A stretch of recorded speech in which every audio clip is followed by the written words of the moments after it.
இலங்கையின் ஹற்றனில் உள்ள ஒரு நகைக்கடையில் ரூபாய் 2,75,000 மதிப்புள்ள தங்க நெக்லஸை திருட முயன்ற 26 வயது பெண் கைது செய்யப்பட்ட சம்பவம் பரபரப்பை ஏற்படுத்தியுள்ளது.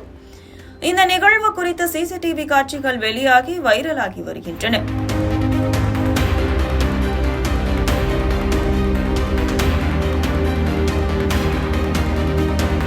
சந்தேகத்தின் அடிப்படையில் கைது செய்யப்பட்ட கொழும்பைச் சேர்ந்த ஹக்கீன் அராசிலகே ரோஷநாத சில்வா ஹட்டன் நீதிபதி பார்த்திபன் முன் ஆஜர்படுத்தப்பட்டார். அவர் குற்றத்தை ஒப்புக்கொண்டதை தொடர்ந்து ரூபாய் 5 லட்சம் தனிநபர் ஜாமீனில் விடுவிக்கப்பட்டார்.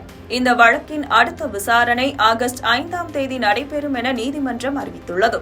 விசாரணையில் குற்றம் சாட்டப்பட்ட பெண் மஸ்கெலியா உப்காட் பகுதியில் வசித்து வந்தவர் என்றும் தற்போது கொழும்பில் ஆடை தொழிற்சாலையில் பணிபுரிந்து வருவதாகவும் கணவரை பிரிந்து வாழ்ந்து வருவதாகவும் தெரியவந்துள்ளது.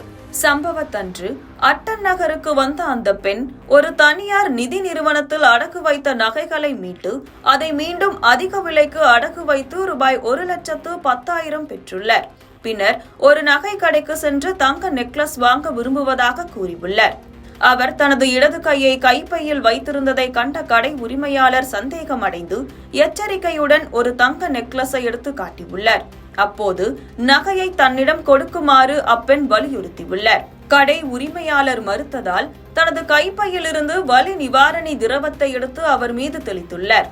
உடனடியாக சுதாரித்துக் கொண்ட கடை உரிமையாளர் அருகில் உள்ள மற்ற கடைக்காரர்களின் உதவியுடன் அப்பெண்ணை பிடித்து ஹட்டன் காவல்துறையிடம் ஒப்படைத்துள்ளார்.